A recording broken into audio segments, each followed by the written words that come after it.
I would be remiss if I did not mention our faculty home, also known as the Rabin Building. When it was designed, it was the first building on campus to have a stone-covered exterior. This set a new era of architectural design on campus. In addition, it was designed with two main elements: movement and spectacular views. Both are very much felt and are present as you walk through the building. Ladies and gentlemen, our speaker this afternoon, Moshe Safdie, is to my mind a social scientist in his own right, and with such an impressive record of beautiful projects, he is no doubt a lover of humanity, of what they need and what drives them. He creates a sense of home in whatever he designs. His designs all over the world not only make a statement, but are also meant to create a haven for us, a place that is inviting and caters to our most basic human needs, a sense of community. I now have the pleasure of calling to the stage Professor Ron Robin, our president, to share his insights and introduce Moshe Safdie.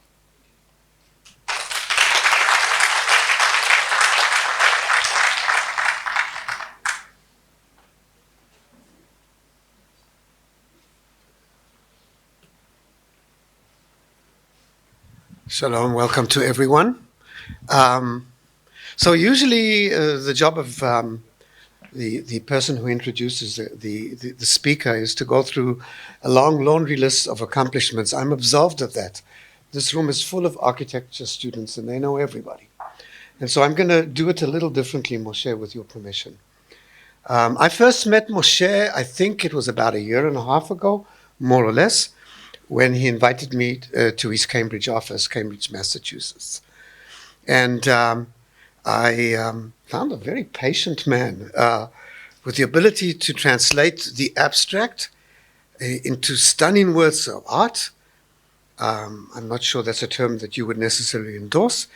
And the trip through, this walk through Moshe's studio was so overwhelming and intimidating, even though nothing was further from his mind.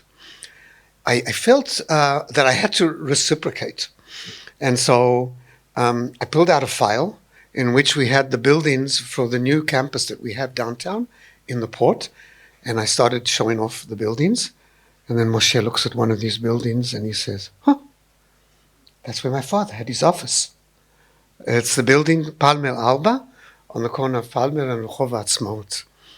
And I actually have been in a state of existential anguish since then, wondering what are you going to say about the new floors that we're adding, the facade of the building. It's making me very, very nervous.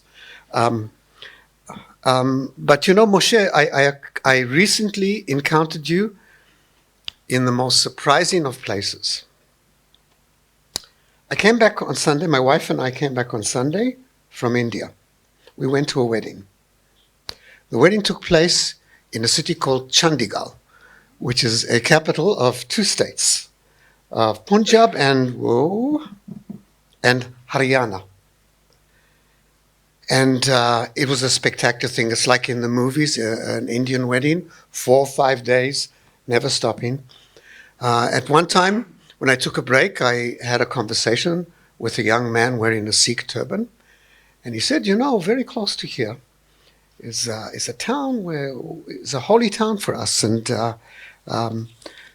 we have built a temple there, and it was built by Moshe somebody. You may know him. So there can be no bigger contrast between the city of Chandigarh and the Sikh temple that you built, Moshe. Chandigarh, people who don't know, was the brainchild of Le Corbusier, who sort of like from Mars superimposed a plan on a totally foreign landscape, having no relationship whatsoever to Indian culture or Indian architecture.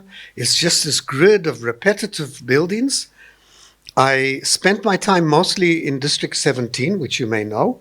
I probably lived in the same hotel where you stayed, the Taj Hotel. Was that the Taj Hotel that you stayed? Yes. And it is a very curious city. It is falling into disrepair. The buildings don't relate to the landscape. They don't interact with the landscape. And so they're falling into disrepair. There are these huge squares, open squares, with not one tree in these squares. Nobody is in these squares. It is a grid of wide boulevards lacking a focal point, and is very confusing here in the heart of northern India. All the buildings are decaying. There's no uniqueness. There's no identity. It's kind of a sad place, really. It's full of greenery, but it's not something where you see people live comfortably. And here, not far from there, I took a trip to the Virasat al-Khalsa Museum,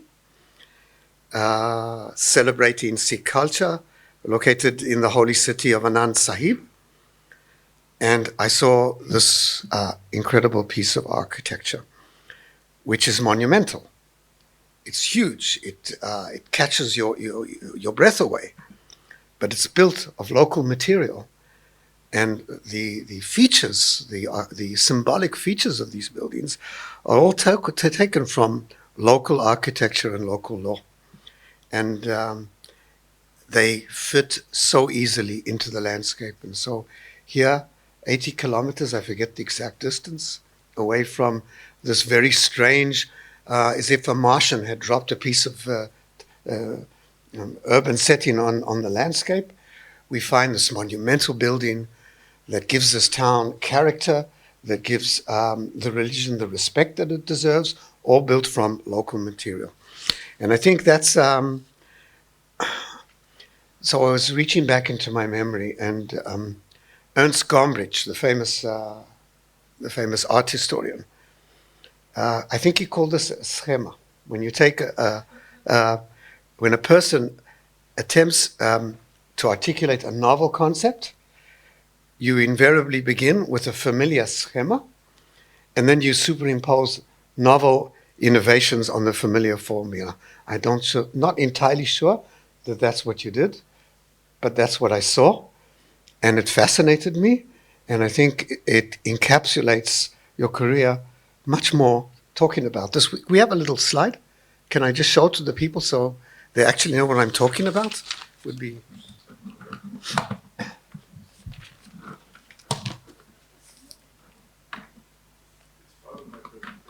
It is? Okay, so so forget it. It's part of the present. Show it? Yeah. Okay.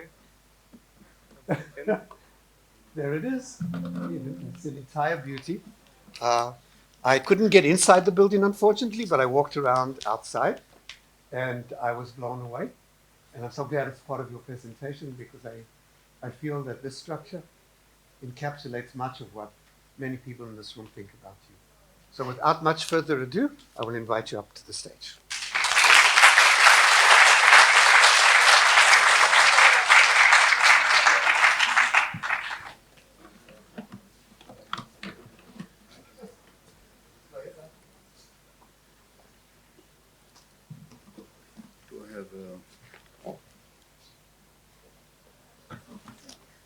תודה.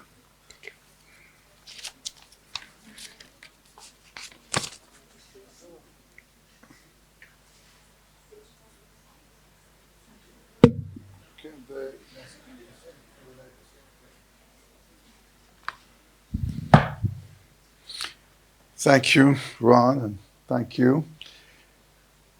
It's very moving for me to be here today, and the whole event being in the city of my birth. לדוברי עברית אני מתנצל, אבל ביקשו שאדבר באנגלית, כי יש הרבה אורחים מחו"ל, אז אני אדבר, אני מקווה, ברור. I think it's appropriate, given the event and being in Haifa, that you will permit me to be a bit nostalgic and be a bit reflective. And it goes back to something that happened to me recently. We all experienced COVID, and I was stuck at home with my wife Michal, and it was many months, Zoom after Zoom after Zoom after Zoom, but you had to have a relief. And I've often wanted to write a memoir about my life in architecture, and it seemed the moment. And so I did it, and it's come out the last few weeks ago in English, but I'm happy to say it's coming out in Hebrew through Zmora in a few months. And basically, I tried to rethink my life as an architect because I felt that sharing it will make people, and I'm talking about lay people as well as architects, but lay people particularly, have a sense that have a grasp how architecture is made, why it is designed, to have a sense of being able to be critical and form their own judgment about what architecture is about. Most people who are not architects always say to me, I know nothing about architecture, but, and then comes the but. But the but is often something that needs developing. So, I'm going to, by the way, I read today that a similar experience happened to Spielberg, who sat at home and then decided to do a film about his family life. So there must be something about this isolation. But I'm going to start, what do I do? Oops, here, come. Oh, to that. So these are some photographs of the memoir. Can we put this slide down, the big one? אפשר? רק את אלה, אם אפשר להפריד ביניהם. So this is Haifa, and this is me, on the terrace of our apartments in רחוב חשמונאים, at the bottom of מדרגות גדרה. And I reflect on the fact that actually Michal Shani said in an earlier ceremony, once you're born in Haifa, it's part of you. Even when you go, it just becomes part of you. And this is the city as it was when I grew up, a very special place. And as I reflected, what did I take in at that time? I think there were two architecture themes cohabiting in the city. One is the vernacular, the souk at the Ir HaTachtit, the villages around Haifa and the hills and the Galil that we visited. And then there was a modern city where we lived in Hadar HaKarmel. This is what then was Kingsway, Rehov Atzmaut, my father's office, British modernism, European modernism, and the two cultures cohabiting in the city were very much part of what I absorbed. But also left a lasting impression on me. I lived on Rehov Hashmonaim. At the end of the street were what we called Hagana Parsi, the Baha'i Gardens, and it was like my backyard. And this sense of landscape and the beauty of the landscape is something has always stayed with me. Well, fast forward, I end up being exiled, if I can use that word, to Montreal at age 15. I arrived there when middle of winter from sunny Haifa, and that's not Montreal. I'll come to that picture in a moment. I go to McGill, I'm studying architecture, and then I get a fellowship. I was going to do the Knesset for my thesis. I'm still writing back and forth to my friends that I'm arriving back every week. And then I go on a traveling fellowship to study housing in North America. And this was a transformative trip where we visited many public housing projects. This one is in Chicago, Philadelphia, New York. We visited endless suburbs. We studied housing in North America. And I came back with a kind of a notion that I have to reinvent the apartment building because these apartments seemed unlivable, prison-like, alien.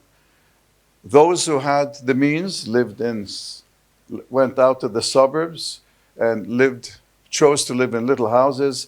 If we could make apartments feel like houses, be like houses, nobody would go to the suburbs and everybody would live happily ever after. And I was completely convinced in the kind of formula, and my thesis was a housing system, prefabricated units, combined in different formations to form a variety of houses, each with its own garden. That's the actual one of the sketches from my thesis in 1961. Again, fast forward, I go and work for Louis Kahn. It's an extraordinary experience. And my professor comes back and says, we're going to have a World's Fair in Montreal. Will you come back and work on the master plan? And with a chutzpah that I probably wouldn't have today, but as a young person, I said, sure I will, but I want permission to develop my thesis further to become one of the main pavilions of the World's Fair. And he says, okay, if you have time in the evenings, do what you want. And I worked on the master plan, and in parallel, I designed this complex, which is the original habitat, not actually built. And I'll come back to that at the end of the lecture, that this was the community of 1,200 families, offices, schools, three-dimensionally integrated, open streets in the air. And this was presented to the Cabinet of Canada. I remember coming with a model, Prime Minister and the Cabinet, and they said, we don't have the time to build something so big, and it's very expensive, but take $15 million in 1960 and do what you can. And my first reaction was, I'm not going to do it. That's crazy. It's everything or nothing. But I came to my senses. And this is the portion of habitat that did get built, the low-rise or 12-story section, prefabricated, and those of you who are studying architecture know the building. So I'll just go on to say it was really an attempt to combine prefabrication, showing you can have a variety and diversity of housing types within a repetitive prefabricated system, a garden for everyone, units open in all directions, streets in the air, etc. These are construction photographs. And these are pictures of the building today, which is a heritage building, and which really is a very strong sense of community. It really is an amazing success in that sense of it. But there were several years in which, after the great success, I was commissioned to do Habitat New York, Habitat Puerto Rico, Habitat Washington, Habitat Tehran, and Habitat Jerusalem, one after the other, none of which got built. It was from way up there, you all of a sudden sink down to a kind of I thought after building Habitat, anything would be possible, because after that, how could we not do more? And it was quite depressing. At the same time, I come back to Israel in '67, and I meet Teddy Kollek and Mordechai Bentov, Sarah Shikun, Mapam, may it rest in peace, and minister from Mapam. And they commissioned me to do a whole number of projects, including getting involved with the Old City. And that, again, for me as an architect, as I write about in the memoir, was transformative moment, because as an architect, at that moment of coming to work in Jerusalem, something fundamentally happened, because the work I'd done until then was kind of systemic, universal. It'll solve everything in every place. I come to Jerusalem. My first commission is Yeshivat Porat Yosef, and the rabbis come to me. They already had 3 designs that they rejected, and they say, are you going to give us a modern building or a traditional building? And I saw where that's going, and so I decided I'd be Talmudic, and I said, if I succeed, you will not be able to answer the question. And in a sense, that's what happened. I started really trying to understand, can you make a contemporary building with contemporary building materials, an authentic contemporary building, and still make it fit into the fabric of a city whose heritage you really respect and have affection for. And that went on for several years working in Jerusalem, where I was involved in trying to find both urbanistic and architectural solutions in areas that are very sensitive. Mamilla, this is when we started in 1972, and Mamilla, as it was about 10 years ago, it's now complete, where you're trying to find the scale, the sense of material, the kind of relationship to climate. In other words, try to make buildings that belong. And thereafter, that transformed my life as an architect, because whereas many of my colleagues of my generation were making powerful personal language, which they brought from place to place. Think, for example, of Richard Meyer, who developed a very powerful personal style, and that became the kind of signature piece. Germany, United States, wherever he would bring that style. And I found myself sort of outside that process, where every time I came to a new site, new program, new culture, something had to give, because I couldn't just come back and do another habitat or another contemporary building. And so I'm going to show you 3 projects of different periods of time. One, coincidentally, really coincidentally, this was not rehearsed, would be the Khalsa project in India, a museum that I did in the middle of the United States. And for those who think I'm just saying the middle of the United States is 2 countries, the edges and the middle. The middle is quite different. And this is a small town, Bentonville, in Arkansas, where the retailer Walmart was created by Sam Walton. And you see down there it says downtown. Well, don't let your fantasy grow. Downtown is a small square like in the movie, like in Western movies, with a few buildings. But that green area is a family estate, and this museum is being built for the daughter of the person who found Walmart, Museum of American Art, in an area that's very fragile, very green, series of hills with a valley that goes right through. There was a question where to put the museum, because everybody expected I'd build on top of the hill. And I said that the hills have beautiful trees, let's leave them, let's do it like the old mill towns in the valley itself, which of course has floods and has water going through it. And I propose we build 2 dams that will create 2 ponds around which we could cluster the museum. Now, I want to emphasize that this is site-specific solution. You study the site, you understand its potential, you look at all the different options, and that moment in design, I've discovered, is the most critical moment of all, where you make that transition from I call it the secrets of the site. All of a sudden you understand what the site can do for you. And that, of course, meant we had to deal with the Corps of Engineers, with the floodplain, with all the issues of water flowing through this building. This was one of my first sketches, the 2 ponds with the museum clustering around it. I then made a second decision to build the entire museum out of wood harvested in Arkansas, pine, Arkansas pine. And this is the finished building, which we are now, by the way, expanding and doubling in size as I speak. But this is a finished building as it was completed about 10 years ago. And it snugs in that landscape. You discover it as you come from above. You don't see anything. And all of a sudden, you look down, and there's the whole world down there as you descend into it. It's concrete and wood and copper roofs. And it's completely about experiencing art with nature.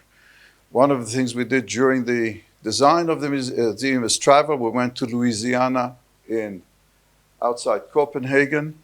That's a museum where you experience nature and design, the seashore, the landscape. And here you move in from gallery to gallery. You're experiencing the outside with the inside. You can see the warmth that the wood structure provides.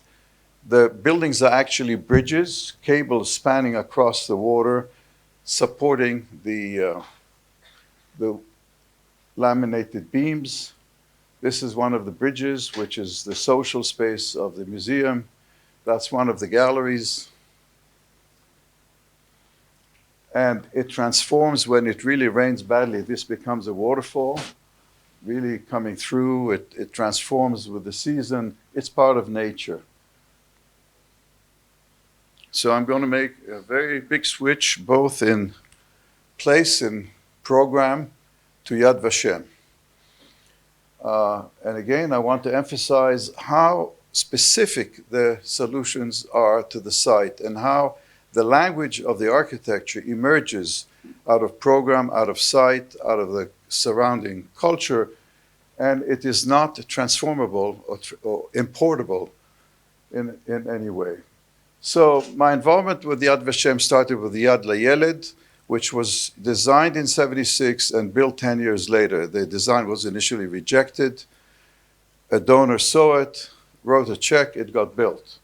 But several years later, there was the international competition. And I came back, I knew Yad Vashem, and I looked at that site and I said, there's no way on this beautiful, fragile hill, we're going to build a major new building that's going to sit on top of the hill and dominate it. And it was just an intuition that we should not build on the hill. But also that you couldn't do a building that tells the story of the Shoah, which is architecture business as usual. It can't have stone and details and the kind of stuff that comes with architecture. It should be all about the narrative, the story. The architecture should be part of the narrative of the museum. And so that when the idea came that we don't build on the hill, we come into the hill from the east and we emerge on the other side to the west. And the entire museum will be then underground. It was not an easy competition to win. They had 3 phases because the idea of going underground was rather shocking to the committee, understandably.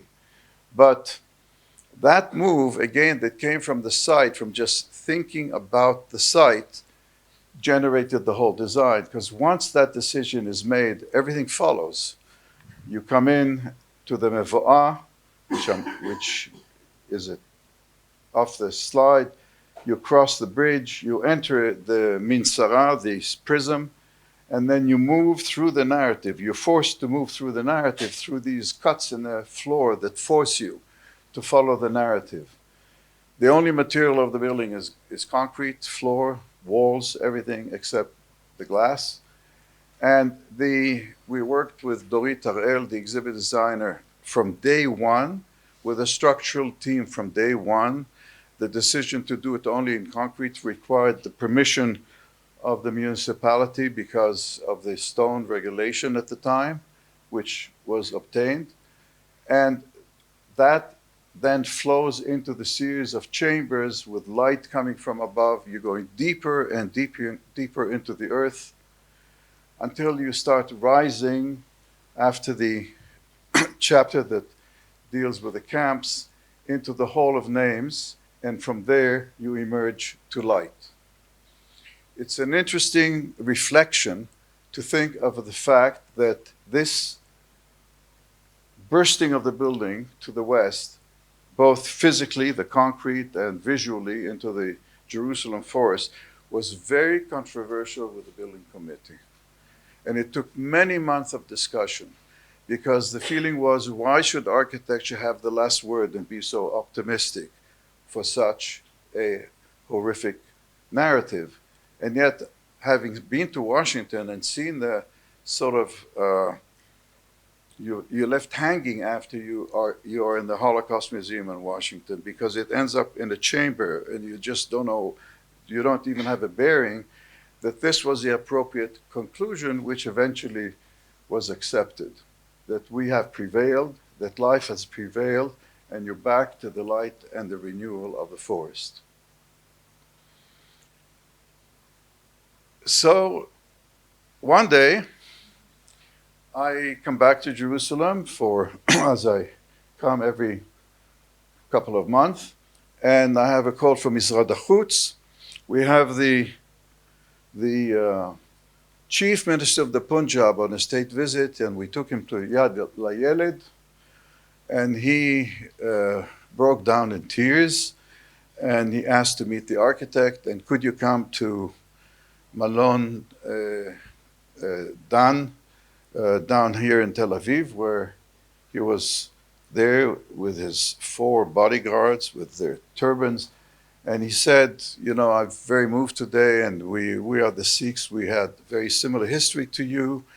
We have suffered a great deal, and we're going to build a new museum, a national museum, in our holy town of Anandpur Sahib, and I want you to design it. So, you know, you sort of, no taharut, no interview, no this, no, I want you to come. And I mean, that was it. It doesn't happen that often, as you, the architects amongst us here know, that you are offered a job just like that. But 2 weeks later, I was there, and they took me to the holy city of Amritsar to see their golden temple, which is an extraordinary architectural setting for ritual and prayers and celebration. And I studied a lot about the Sikhs for some intense weeks. And actually I chose a site because they wanted to go on a site quite far from town. And I said, no, it should be in the town where the fortress and the temple are today, so everybody could walk there. And I asked, what about this valley and the 2 hills on either side? They abut the temple. And there was some whispering going on, and then they said, we'll let you know in a few days, and lo and behold, we had the site, that those 2 hills with a valley. And I started thinking in terms of making the valley a water garden, which is so much part of the Sikh tradition, and crossing it and building the museum in 2 sections, one part of town and one on the hill across. And again, there's this moment of the site, and I remember that these are some sketches I made on the way back home. The top, for those who know India, is the fortress city of Jaisalmer, which is kind of grows out of the sand rock. And these were some sketches of how we might have the buildings grow out of the sand rocks on the site. And that's what we saw a little earlier in Ron's introduction. This is the historic narrative of the history of the Sikhs on this side, and there's a library and auditorium and changing exhibitions on the opposite. There's a pedestrian bridge, and there's a place with restaurants and a place for the community in the midst of that bridge along the water. It took 10 years. Minister Badal lost the elections. We had a new chief minister, a Maharaja, who embraced the project, and we went 4 more years, and he lost the election, and Minister Badal came back, and he cut the ribbon. So there was a bit of justice in there. But it was one of the most moving experiences of my life, working with the Sikhs. I mean, there were like 500,000 people at the opening. There were elephants. There were war games. Everybody came in the most beautiful. I mean, I should actually have a picture about the opening, but I'm sorry. Just imagine the most colorful 500,000 people. And it is even today 6,000, 7,000 people a day that come. And it's confused as a temple because it's become kind of sacred, but it really is a secular institution. We chose to do it in concrete, but because the concrete work is very difficult to get good quality, I just made the arcades exposed concrete, and everything else I covered with Gwalior sandstone that is of the region, which you see here. And we brought them all. We were building Ben Gurion Airport at the time. We brought them over to see how to do precast concrete and architecture concrete, and it was amazing kind of spirit. Stainless steel roofs. But it was about trying to make something that the Sikhs, would feel is theirs. And there was a lot of skepticism. Why did the Prime Minister bring an Israeli, American, Jew, what does he know about Sikhism? You can imagine the articles in the newspaper, it was like hot. And when we opened, it was clear that this really, and now I get free taxi rides in New York because half of them are Sikhs, and I say, oh, I design your. Some of them already know me. When they come in, they say, we had you a year ago. But that's part of the exhibits. You're ramping up through a cycle of the life of a Sikh farmer. All the exhibits were done by Sikh and Indian artists from across the country, which we worked with. And 10 years later, we were done. This is a view from the fortress to the museum, showing the old and the new together.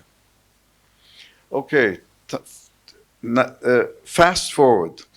So in all these years involved with public buildings, there's very little activity in housing, and the idea of habitat seems like passé, as people were saying to me. It was a one-time thing, and a lot of criticism. But in 2009, we decided in the office that we're going to go back and answer the question to ourselves as a research fellowship, which we did in the office. If we were doing it today, new densities, mixed use, all kinds of new thoughts, maybe new technology, although that turned out to be disappointing, what would we do different, or how would we do habitat? And these are the models. There were several hundred models of various studies that we explored during that year. Actually, I have them now nicely collected because it's amazing chronology. But I'm going to show you one of those concepts that emerged where we took New York, downtown, midtown, measured the density in housing, measured the density, documented the total GFA of housing, offices, etc., rearranged it, as you see on the right side, as a kind of a diagram where offices are the first 25 floors and housing stack over, and developed this system in which there were large, I call them urban windows, so the building is permeable. Most of the units have terraces or gardens, lots of public gardens and spaces in the building. And at the 25th level, a public street that has community and city facilities. And of course, a street and ground level. And to our surprise, as we started getting involved in Asia, and I'll show Marina Bay, which was the starting point, we started being able to build these projects with some of these ideas to middle-income housing. This is in Qingwandao, China. This is the first phase of a project which is now even being expanded. There's 6,000 housing units along the coast there, middle-income housing with the stacking and the terracing, although this is not prefabricated, it's conventionally built. And in Singapore, there's also middle-income housing, which has community bridges at 3 levels. It has terraces and permeable, and we are managing to build this for private developers, unsubsidized middle-income housing. And so this has been kind of a discovery that these ideas are now coming back. And the most exciting part of it has been that it's no longer our office doing this, that some of the avant-garde leading next generation, people like Bjorke Ingels or the Mekanu group or the Dutch groups, they're saying, Bjorke is doing a building in Toronto, he calls it Habitat 2. And thank you. So, and actually I'm very deeply moved because after all those years of the concepts of habitat being kind of dismissed, they're now mainstream.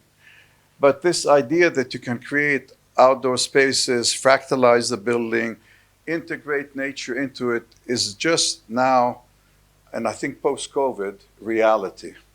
And so I'm showing you that in a sense of optimism because this is just a little sampling of some of the things we're able to do. The other transformative moment was being able to realize Marina Bay Sands in Singapore. And strangely enough, everything goes back to Yad Vashem. So we opened Yad Vashem, I think about 16 years ago, and it was the Historic Museum. It was a bitterly cold night, and everybody rushed to the bathroom after we were outdoors, and I was standing in line, and in a wheelchair comes next to me Sheldon Adelson. And that's before he had Yisrael Hayom. And he says, "You did a pretty good job here." I said, "Thank you, Mr. Adelson." And he says, "I have this project in Singapore, and I have a Las Vegas architect, and the Singaporeans are saying, no, we want modern architecture. We like your company, but get a modern architecture." And not knowing about my own long history in Singapore, which I had at the time, he said, "Are you interested?" And I said, "Of course I'm interested." And then I was in Las Vegas a few weeks later. We had 4 months left. It was a competition between 4 developers, each with a team, to produce a concept for submission to the government. And what we did in 4 months, including the models and the drawings, which was just like flat out, actually got built in 4 years with hardly any change, so that somehow in 4 months we were able to take a building type that we'd never done before and realize it in 4 years, 600 square meters of construction. And I'm telling you that there's 2 or 3 very significant urban ideas here, which is why I was so excited about doing this. Not the casino, as I have to assure Michal every time she says, "Why are you doing casinos?" The casino is 2% of the project. But I thought that this is an opportunity to do an exemplary public realm building, to show what a private space in a public building, in a privately owned building, can become real public realm. How do you take the mall into another level of publicness? And also, how can you take a very high dense complex and create public spaces in different levels? And this led to the idea of the Sky Park. So first, in terms of the public realm, the streets, air-conditioned, unair-conditioned, the whole idea of a street is indoor and outdoor. It can change through the hours of the day. You can move from one to the other. Is kind of the spine that links the project and connects it to the surrounding city. And it never turns its back on the city, and it's always open to the city. And that's true even of the path through the hotels, which is a public street. And it's open 24 hours to the public as part of the public realm. And then when we proposed the Sky Park as a way to create all this recreational space, a public observatory, restaurants, etc. Obviously there was some skepticism. This was a commercial development to make it very clear.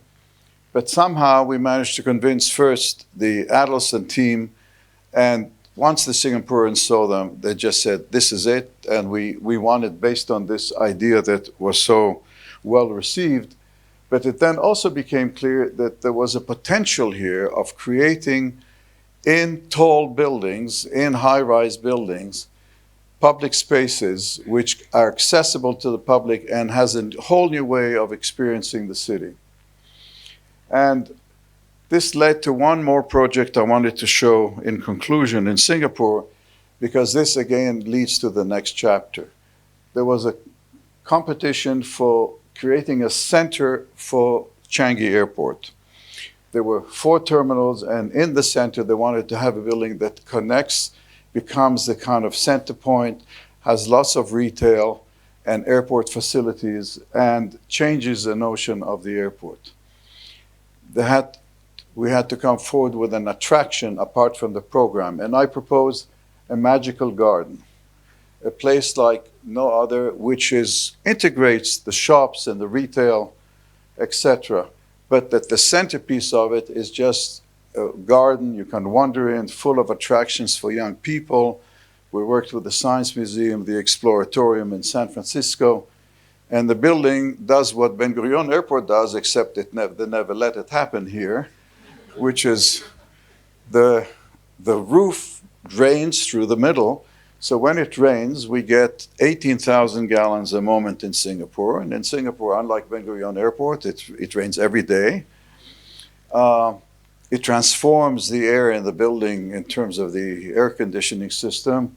The plants are thriving. All of a sudden, you have an urban experience in which you're in nature, a park in which there's 1 million square feet or 100,000 square meters of shopping in the same building, and you sort of flow from one to the other. The bazaar and the marketplace and the park become one experience.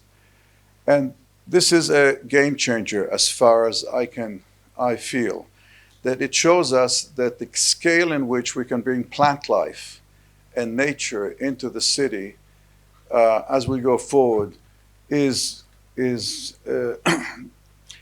transformative to how we think about cities. We always think about, you need to have parks, you need to have outdoor space outside the city, but I think that this shows the ability to, you can see in the section, you flow in the perimeter, in the marketplace like bazaars, and then you come through canyons and all kinds of connections and discover the park. And you have a building in which just hundreds of thousands of people come just to bring the kids and just spend the day there. And they do some shopping so that we can pay for the waterfall. So, in conclusion, you remember I showed you the original habitat that didn't get built. And I'm often asked a question by journalists is, now that you built all those projects, what would you like to do? And so I'm going to show you something that surprised me, because 6 months ago, Epic Games, anybody knows about Epic Games? They're one of the big video game companies, came to us and they said, we would like to take your early project and digitize it as one of the meta sites that we will make available to our video players. This will be an environment they can visit, they can walk in, they can go into the apartments, they can live in, and they can have chases and God knows what. And we've been working with them. First, this was not digitized, so we digitized it. And we are in the process. This is work in progress. So you're going to see one of the early, do I press that to start it? Somebody press something? You'll do it? תודה.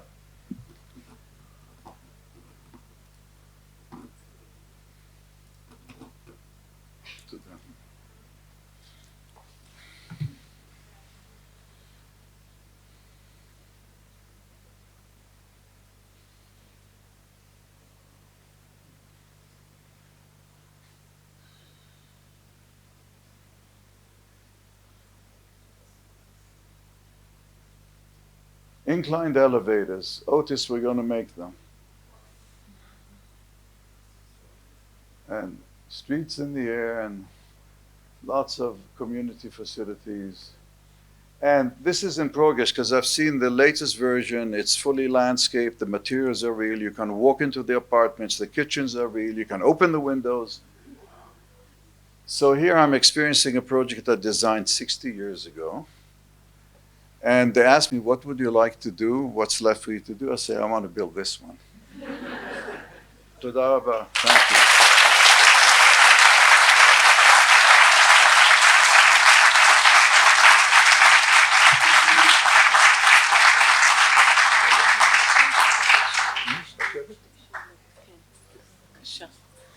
Thank you. Thank you, משה. אנחנו צריכים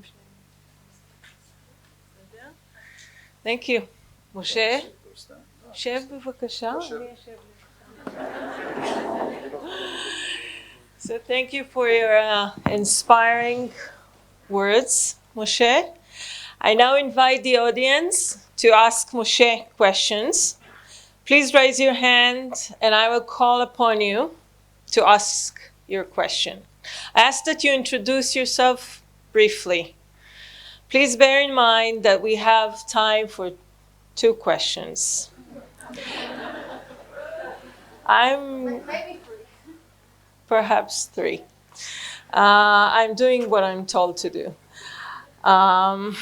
Okay, the honorary doctorate conferment ceremony is due to begin soon. Okay? Any questions? Yes, please.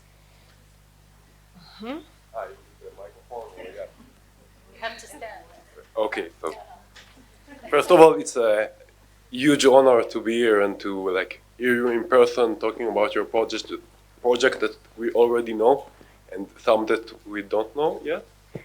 And I would like to ask you, this is my first year studying architecture in the Technion and second, so it's been so fast. So I would like to hear if you can share with us how it's felt as a young man to do something unprecedented and even more than once.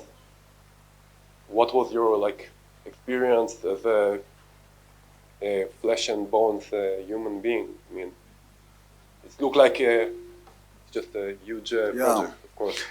I tried in the memoir to touch on that a little bit, but there was a mixture of 2 things. Recently I was doing some research for the memoir. I found some clippings of a television interview that was done with me just when the project was approved but wasn't yet built at all. And I was surprised that I was speaking very quietly and assuredly, I was sure this is happening. There was no question that I'm on some kind of a trip. So it's true that there was. It seemed to me like these are ideas. They're valid ideas. I was passionate about them, and they're going to happen. But at the same time, when the project did get built, and it was maybe as publicized as any building can get publicized in the World's Fair, I stayed down quite with my feet on the ground. I don't know if it's because Bet Sefer Ali had V'Hatznei Alechet here, maybe that's but it surprises me looking back that I stayed pretty grounded and it didn't go to my head, because after that it could have been destructive. To succeed in architecture inverted at the beginning of your career can be very destructive. But the thing that surprises me the most looking back is how you just keep going, because this, I simplified it. I said they approved it and we built it. It was from every direction people trying to stop the project. Every direction. Every week was a crisis. And just to persist and keep going and keep going and keep going, I guess is one of the characteristics that we as architects required. So passion and very kind of persistent patience.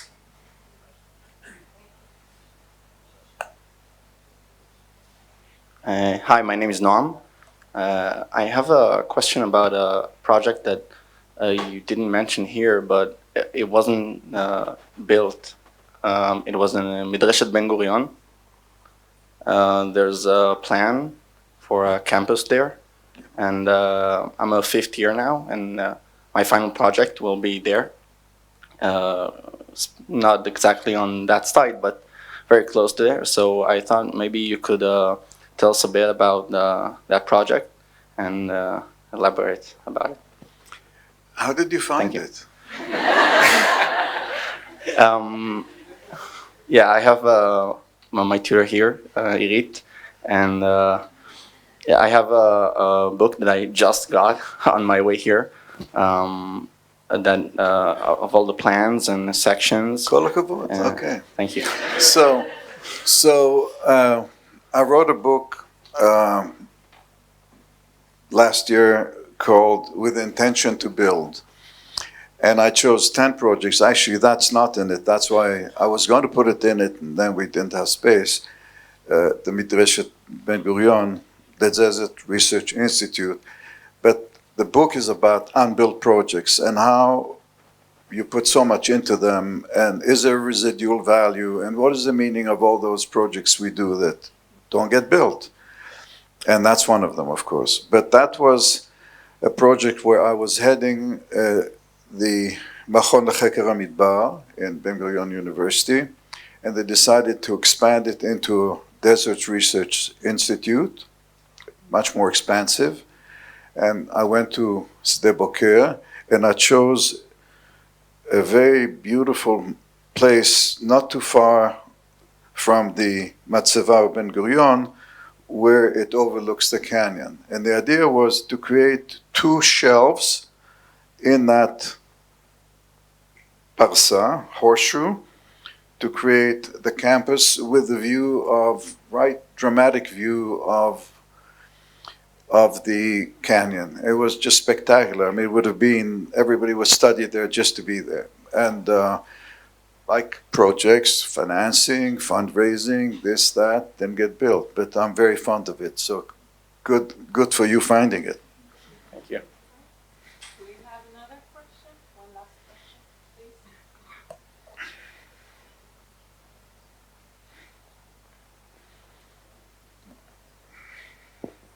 Hi, my name is Yoav Mansour, second year. I wanted to know what was your advice for getting inspired by a site? Getting? Inspired. Slicha? How do you know, how do you connect to a site where you're about to plan? How do you get to a site? No, that's, I don't know if I know how to answer that, except it's like you spend time there. I mean, the site has layers and layers of meaning. There's the physical site, like I try to show what can you do with it. Like there's cases where you look for a site, like in the Midrasha, or where I went down into the water, but usually you're given a site, you don't choose a site. And even an urban site, what are the buildings around it? Where is the wind coming from? What's the sun? Where are the potential views? How do they build in that place? You know, what are the materials around you? What's available? And then what's the program? Because site and program is really, it's a school, is it a performing arts center, is it a courthouse? What is the building, what is the site? At some point, they start connecting. But I think in terms of the site, is just almost submitting yourself to it. Lucan used to say, what does the building want to be? Do you know that saying? And in a sense, you could expand that and say, what does the site want you to do with it? You know, it's just like listening to it. I don't like mystical stuff, but just look at the site.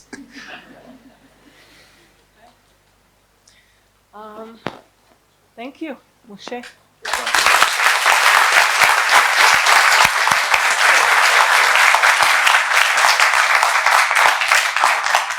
So my take-home message from you is lots of passion and persistence. Ladies and gentlemen, our time is up. Thank you. Thank you all for your participation. We will be holding the conferment ceremony at the Hecht Museum Auditorium. For your convenience, a bus is waiting for all of you at the entrance of the Hatter building in the parking lot, which is on the 4th floor. It will take you directly to the auditorium. Toda ולהתראות.